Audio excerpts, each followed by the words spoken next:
সম্মানিত ভাই এবং বোনেরা, আসসালামু আলাইকুম। আশা করি আপনারা সবাই ভালো আছেন। আজকে আমি আপনাদের সঙ্গে শেয়ার করব মুরগির বাচ্চা এ গ্রেড বি গ্রেড চেনার উপায় এবং আপনার মুরগির বাচ্চা সুস্থ আছে কিনা সেই বিষয় নিয়ে আমি বিস্তারিত আপনাদের সঙ্গে শেয়ার করব এবং আপনার মুরগির বাচ্চা প্রথম দিনে বাচ্চার ওজন এবং এ গ্রেড বি গ্রেডের বাচ্চার ওজন আমি সেই বিষয়টা নিয়ে আমি আপনাদের সঙ্গে শেয়ার করব। তে আপনি যদি আমাদের চ্যানেলে নতুন হয়ে থাকেন তাহলে অবশ্যই আমাদের চ্যানেলটা সাবস্ক্রাইব করবেন, আর যারা সাবস্ক্রাইব করছেন তাদেরকে অসংখ্য ধন্যবাদ। তে আপনারা দেখতেছেন এই বাচ্চাটা কিন্তু আমাদের আজকে বাচ্চাটা নিয়ে আসছে আর কি। তে বাচ্চাটার ওজন কতটুকু আছে এবং বি গ্রেড বাচ্চার ওজন কতটুকু সেটা আমি আপনাদেরকে দেখাবো।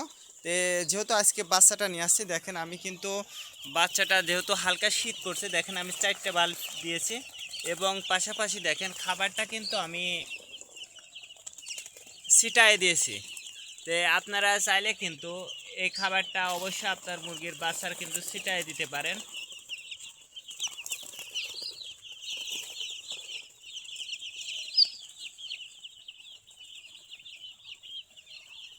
তো আমরা কিন্তু দুই সাইডে বোর্ডিং করেছি, তার কারণে আমাদের বাচ্চাটা বেশি এই জন্য। আর আমরা কিন্তু যেহেতু বাচ্চাটা নিয়ে আসি, এই বাচ্চাটার কিন্তু এই প্রথম চোটে আমরা কিন্তু সাদা পানি দিয়েছি। সাদা পানিটা 1 ঘন্টা বা 2 ঘন্টা চলার পরে কিন্তু আমরা পানিটা আবার চেঞ্জ করে গ্লুকোভেট দেব। অবশ্যই আপনারা গ্লুকোভেট অথবা চিনি, আমি ওষুধের বিষয়টাও আমি লাস্টে আপনাদেরকে দেখায় দেব।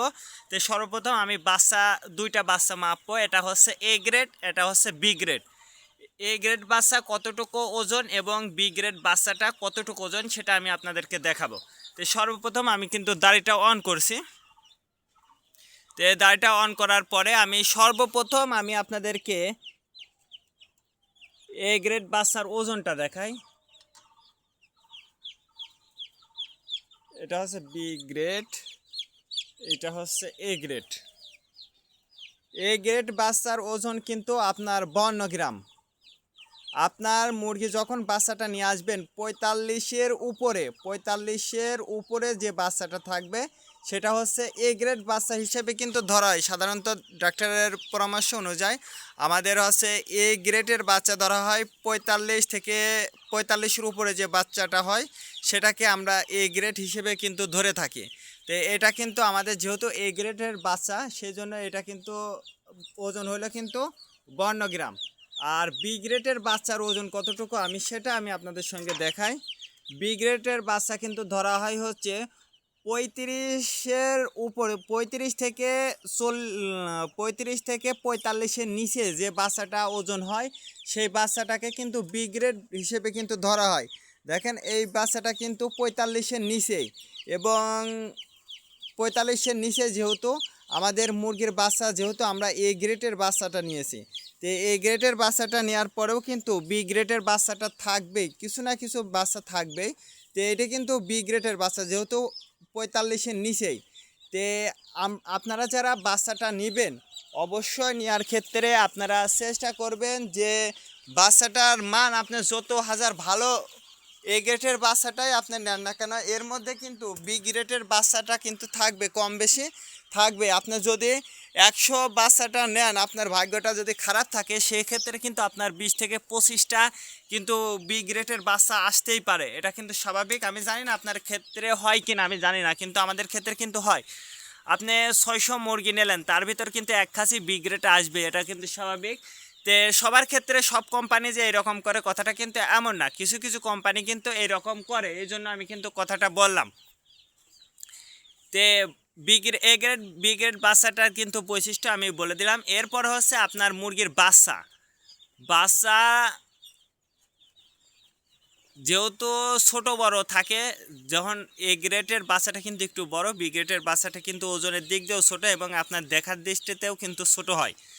তারপরে যে বিষয়টা সেটা হচ্ছে মুরগির বাচ্চা সুস্থ আছে কিনা সেটা কিন্তু আপনাকে দেখতে হবে। আর মুরগির বাচ্চা সুস্থ আছে কিনা সেটাও কিন্তু দেখতে হলে আপনাকে আবার অবশ্যই কিন্তু আপনাকে কিছু নিয়ম পদ্ধতিটা কিন্তু ফলো করা লাগবে। আপনি নিয়ে এসে আপনার ঘরে তাপ নাই আপনি ছেড়ে দিলেন, সেক্ষেত্রে কিন্তু আপনার মুরগি সুস্থ না অসুস্থ সেটা কিন্তু আপনি বুঝতে পারবেন না।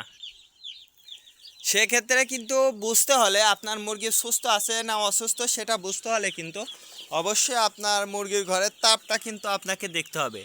এই যে মিটারে আমরা যে তাপটা দেখছি, এই তাপটা যদি আপনার মুরগির ঘরে ঠিক থাকে এবং আপনার মুরগির বাচ্চাটা যদি খাবারটা খেয়ে থাকে, আপনি যেহেতু গুঁড়ে খাবার দিচ্ছেন, এই খাবারটা খাওয়াটা যদি ঠিক থাকে সেক্ষেত্রে কিন্তু আপনার মুরগির বাচ্চাটা কিন্তু সুস্থ থাকবে।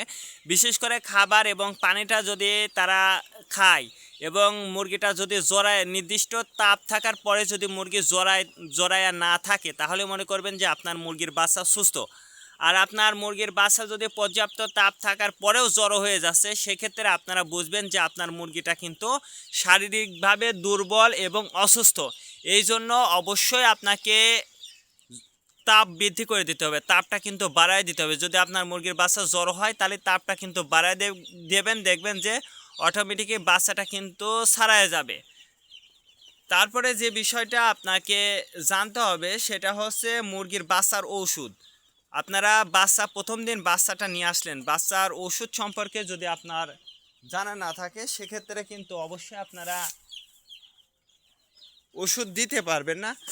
আমি কিন্তু প্রথমে আমার কিন্তু এখন সাদা পানি চলছে, আপনারা জানেন যে আমার কিন্তু এখন সাদা পানি চলছে।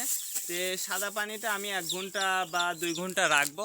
রাখার পরে আমি কিন্তু এই যে গ্লুকোভেট, যে কোনো কোম্পানির গ্লুকোভেট বা গ্লুকোজ, এক কথায় এই ওষুধটা কিন্তু আপনারা আপনার মুরগির বাচ্চাকে কিন্তু দিতে পারেন। যদি আপনারা আপনার মুরগির বাচ্চাকে এই গ্লুকোভেট ওষুধটা দেন দেখবেন যে আপনার মুরগিটা কিন্তু সতেজ হবে। তার কারণ কি, মুরগির বাচ্চাটা কিন্তু জার্নি করে আসছে, আর এই জার্নির জন্যই কিন্তু এই ওষুধটা দেয়া। আর রাতে যে ওষুধটা আমরা আমাদের মুরগিগুলোকে দেব, আপনারা জানেন যে রাতে কিন্তু আমরা সাধারণত লাইসোভিট, আর এই ওষুধগুলো যে শুধুমাত্র দেশি মুরগির ব্রয়লার মুরগির ক্ষেত্রে কথাটা কিন্তু এমন না। দেশি মুরগি, সোনালী মুরগি, আপনি যে মুরগির বোর্ডিংটাই করেন না কেন সেক্ষেত্রে কিন্তু এই লাইসোভিট, রাত্রে ওষুধটা লাইসোভিট যাবে এবং গ্লুকোভেট, এবং তারপরের দিন থেকে আপনারা যে কোনো কোম্পানির ঠান্ডার ওষুধটা কিন্তু আপনারা হালকা ডোসে অবশ্যই চালাইতে পারেন। যদি আপনার মুরগির বাচ্চার সমস্যা না হয় সেক্ষেত্রে ওষুধ চালানোর প্রয়োজন নাই। আর যদি আপনার মুরগির সমস্যা মনে করেন সেক্ষেত্রে কিন্তু অবশ্যই আপনাকে ওষুধটা চালাতে হবে। তো আজকে এ পর্যন্ত, ভালো থাকবেন, আল্লাহ হাফেজ।